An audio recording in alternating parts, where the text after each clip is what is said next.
Goods and service tax यानी GST आज इसकी सारे देश में चर्चा है क्योंकि इससे संबंधित एक विधेयक संसद में पारित हो चुका है और कहा यह जा रहा है कि स्वतंत्रता प्राप्ति के बाद से ये सबसे बड़ा टैक्स रिफॉर्म है और ये टैक्स रिफॉर्म की दिशा में मील का पत्थर साबित होगा। इसके बहुत ही सुखद दूरगामी परिणाम होंगे। देश की अर्थव्यवस्था तेजी से आगे बढ़ेगी, जन सामान्य को भी इसमें लाभ होगा क्योंकि टैक्स का भार उस पर कम होगा। एक देश, एक कर, एक बाजार, बहुत सारे सवाल हम सभी के जहन में हैं और इन्हीं सवालों का जवाब जानने के लिए आज हमारे बीच में है डॉक्टर हसमुख अढ़िया, जो कि राजस्व सचिव हैं भारत सरकार में। तो आइए हम उनसे बात करते हैं। बहुत बहुत स्वागत है आपका डॉक्टर अढ़िया आज के इस कार्यक्रम में। सबसे पहले तो ये बताइए कि जीएसटी क्या है और ये कैसे काम करेगा। अभी तक जो देश में वस्तुओं के ऊपर, चीज़ों के ऊपर और जो सर्विसेज है, सेवाओं के ऊपर अलग अलग प्रकार के टैक्स लगे हुए थे, वो इतने ज़्यादा टैक्स हो गए हैं कि पता ही नहीं चल रहा है कि कौन सा टैक्स कहाँ पर लगा हुआ है। जैसे आज देश में स्टेट गवर्नमेंट में अगर देखें तो वैट है, वैल्यू एडेड टैक्स है। पुराने ज़माने में इसको सेल्स टैक्स कहते हैं, अब वैट गिना जाता है।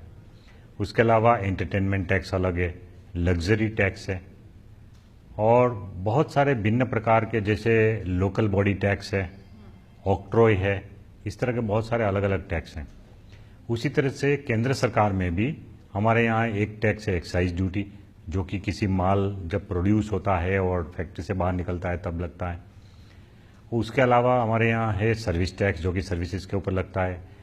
फिर there is a countervailing duty, then there is an additional excise duty. There are different kinds of taxes on goods and services. तो ये सब टैक्सेस जो अलग अलग प्रकार से स्टेट और सेंट्रल लगाती है, उसको इकट्ठा करके एक ही टैक्स हर चीज और हर सेवा के ऊपर लगाने का ये प्रयत्न है जीएसटी के नाम पे। सो जीएसटी ये एक ऐसा सिंगल यूनिफॉर्म टैक्स है जो कि स्टेट और सेंटर एक साथ लगाएगी और जिसके अंदर बहुत सारे छोटे छोटे जो टैक्सेस है, जो मैंने आपको नाम दिया, वो सब टैक्सेस इसके अंदर मर्ज हो जाएंगे। कुछ टैक्सेस इसके बाहर रहेंगे जो स्पेसिफिकली हमने बताया है, जैसे कि इलेक्ट्रिसिटी ड्यूटी इसमें नहीं मर्ज होगा। उसी तरह से जो स्टैंप ड्यूटी, जो कि रजिस्ट्रेशन ऑफ प्रॉपर्टी के ऊपर होता है, वो इसमें नहीं शामिल होगा। लेकिन इसको छोड़ के बाकी सब टैक्सेस जो है इसमें मर्ज हो जाएंगे। ये बताइए कि सीजीएसटी और एसजीएसटी और आईजीएसटी ये तीनों में क्या फर्क है और क्या एक आदमी को तीनों भरना पड़ेगा और इसके अलग अलग एक्ट्स क्यों हैं? सीजीएसटी नाम अलग है क्योंकि सेंट्रल गवर्नमेंट को वो पैसा जाएगा, इसीलिए उसको सीजीएसटी बोलते हैं। Central GST is called CGST. दूसरा है एसजीएसटी, उसका मतलब है स्टेट जीएसटी। टैक्स एक ही है, जीएसटी आपको एक ही भरना पड़ेगा, लेकिन वो एक टैक्स, जैसे कोई भी बिल आपका होता है, जैसे आप गए और आपने जूते खरीदे, तो जूते खरीदने के ऊपर जो भी मान लो उसके ऊपर 12% जीएसटी लग रहा है, तो आपको तो 12% ही भरना है, लेकिन उसका एक पोर्शन एसजीएसटी में जाएगा, एक पोर्शन सीजीएसटी में जाएगा। तो 6% can go to central government, 6% can go to state government, और आपने तो एक जीएसटी पे किया 12% का, लेकिन उसका विभाजन करने के लिए नाम अलग दिए हुए एसजीएसटी एंड सीजीएसटी।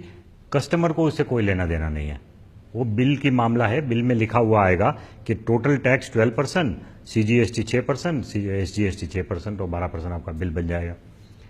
जो आईजीएसटी है वो इंटर स्टेट जीएसटी है। जब कोई गुड्स की मूवमेंट एक स्टेट से दूसरे स्टेट में होगी तब जाके आपको एसजीएसटी सीजीएसटी नहीं भरना है, बट ये दोनों का कॉम्बिनेशन जितना है उतना आपको आईजीएसटी भरना है।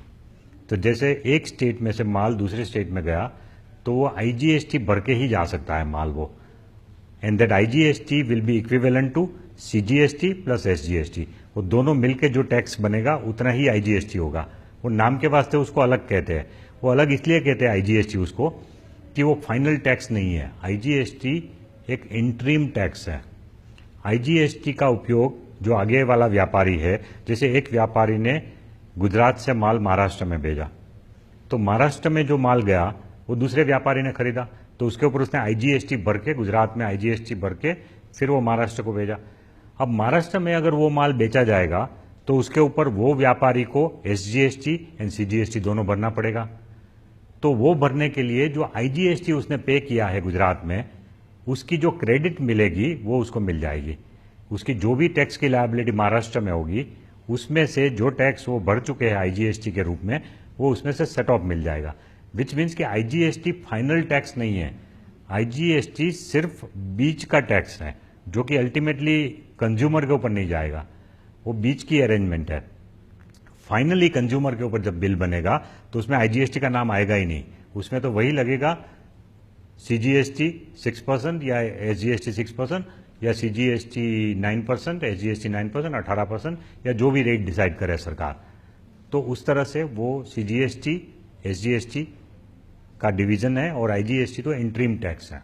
तो जीएसटी के अंतर्गत वस्तुओं और सेवाओं के जो क्रेडिट है उसका क्रॉस यूटिलाइजेशन हो सकता है क्या? यस, वही उसका फायदा है। जो जीएसटी का मेन फायदा ये, आज क्रॉस यूटिलाइजेशन नहीं हो रहा है।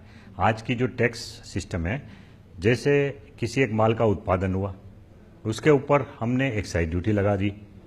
अब वो एक्साइज ड्यूटी भरने के बावजूद वो माल जब किसी स्टेट में जाके बेचा जाएगा तो उस स्टेट का वीएटी लगता है, वेट लगता है, और वो वेट जब भरने जाएंगे तब एक्साइज ड्यूटी की क्रेडिट नहीं मिल रही है उसको, वो इनपुट टैक्स क्रेडिट नहीं मिल रही है एक्साइज ड्यूटी, क्योंकि एक्साइज ड्यूटी सेंट्रल गवर्नमेंट का स्टेट टैक्स है और वेट जो है वो स्टेट गवर्नमेंट का है। सो दोनों का जो क्रॉस यूटिलाइजेशन नहीं हो रहा है, उसी प्रॉब्लम को दूर करने के लिए जीएसटी नाम का एक सिंगल टैक्स बनाया जा रहा है कि अगर किसी एक ही माल के ऊपर आपने पहले वाले स्टेज में कोई भी टैक्स भरा है जीएसटी, तो उसके बाद दोबारा उसका जब रीसेल होगा तो उसके ऊपर उसकी इनपुट टैक्स क्रेडिट आपको मिलेगी और आपकी टोटल लायबिलिटी में घटावा होगा। बहुत बड़ी बड़ी बातें हम लोग कर रहे हैं, लेकिन मान लीजिए कि मैं एक छोटी कारोबारी हूँ, मेरा एक ब्यूटी पार्लर है और मैं 1 लाख रुपए महीना कमाती हूँ, या कोई मिस्त्री है, तो क्या उसे भी इन सब झंझट में पड़ना होगा, उसे भी ये सब टैक्स देना होगा? उसके बारे में आप कुछ बताइए, क्योंकि बहुत सारी बातें इस तरह की उठ रही हैं।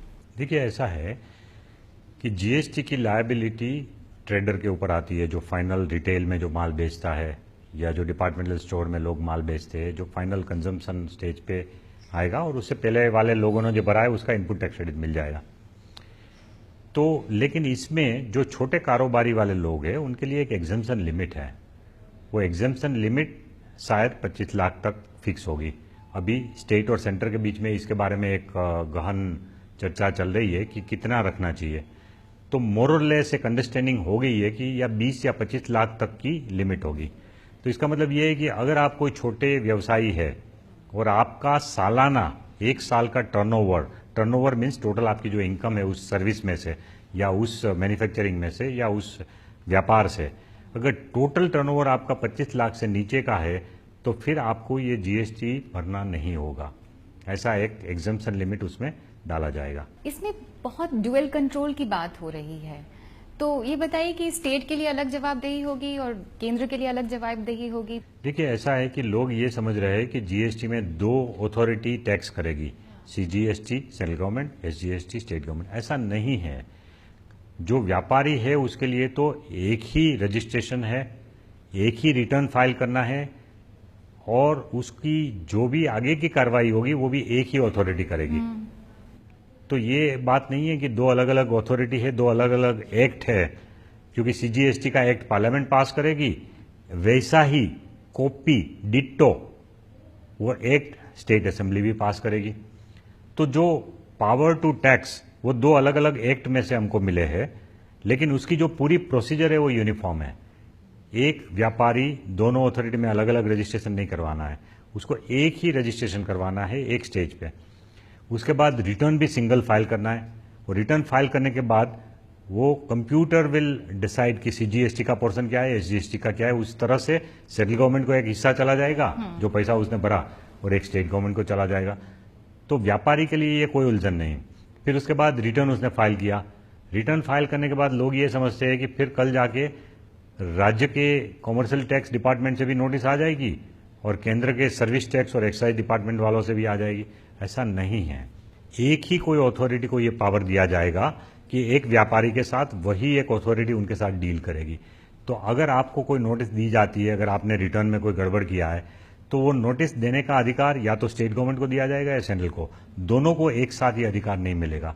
सो आपके लिए तो सिंगल अथॉरिटी होगी, एज ए व्यवसायी के लिए, एक व्यापारी के लिए तो सिर्फ एक अथॉरिटी के साथ डील करने का होगा। आपने अभी रिटर्न की बात किया, तो सबसे पहले तो बताइए कि रजिस्ट्रेशन किसी व्यापारी को करना है वो कैसे करेगा, भुगतान करना है तो कैसे करेगा, और रिटर्न फाइल करना है तो इसकी थोड़ी सी प्रोसीजर आप समझाइए जरा।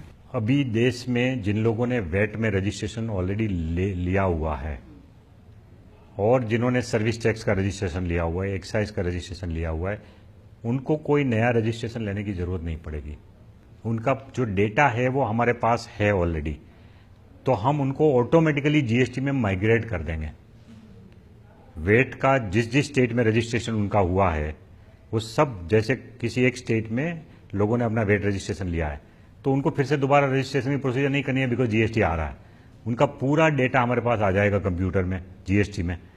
वो डेटा जब माइग्रेट हो जाएगा तो उसके बाद एक शायद उनको ईमेल जाएगी या तो उनको एक पत्र जाएगा कि कुछ कुछ उनके जो डेटा है वो मिसिंग है उसमें, क्योंकि हर स्टेट में अलग अलग इन्फॉर्मेशन अवेलेबल है। अब हमको तो यूनिफॉर्म डेटाबेस बनाना है, तो ये संभव है कि एक पत्र उनको पहुंचेगा या ईमेल पहुंचेगी कि भाई आपको इतनी एडिशनल इन्फॉर्मेशन हमको देनी होगी आपका रजिस्ट्रेशन चालू रखने के लिए। उसके लिए एक अवधि दी जाएगी, एक समय दिया जाएगा, और वो बेसिक इन्फॉर्मेशन 2-3 चीजें जो है वो उनसे मांग ली जाएगी, और वो जब पत्र आए तो वो ऑनलाइन वो इन्फॉर्मेशन दे पाएंगे। उसके लिए उनको कोई ऑफिस में जाने की जरूरत नहीं है, पूरी रजिस्ट्रेशन की प्रक्रिया ऑनलाइन है। जो पुराने हैं उनका ऑनलाइन डेटा ऑटोमेटिक आ जाएगा और उनको एक नंबर दिया जाएगा, पासवर्ड दिया जाएगा। वो नंबर और पासवर्ड से वो अपना वेबसाइट का अपना अकाउंट खोलेंगे, अपनी सब डिटेल देख पाएंगे। उसमें एड्रेस चेंज करना है, उसमें व्यापार का प्रकार चेंज करना है, पार्टनर्स का नाम चेंज करना है, तो वो सब चीज ऑनलाइन कर सकते हैं, अपने आप चेंज कर सकते हैं अपने लॉगिन और पासवर्ड डाल के। वो करने के बाद उनका डेटा ठीक हो जाएगा। और जो नए वाले हैं जो कि बिल्कुल नए तरीके से अपना बिजनेस शुरू पहली बार कर रहे हैं, जो अभी तक वेट में रजिस्टर्ड नहीं है, सर्विस टैक्स में भी नहीं है, एक्साइज में भी नहीं है, तो उन लोगों को अलग से रजिस्ट्रेशन ऑनलाइन करना पड़ेगा। सिंपल रजिस्ट्रेशन है। वो रजिस्ट्रेशन ऑनलाइन करने के बाद 3 दिन में अगर उनको कोई ऑब्जेक्शन नहीं आता है डिपार्टमेंट की तरफ से, तो ऑटोमेटिक मान लिया जाएगा कि उनका रजिस्ट्रेशन हो चुका है और उनको एक नंबर मिल जाएगा 3 दिन में। इस तरह का एक सिंपल रजिस्ट्रेशन प्रोसीजर है। रजिस्ट्रेशन करने के बाद आपका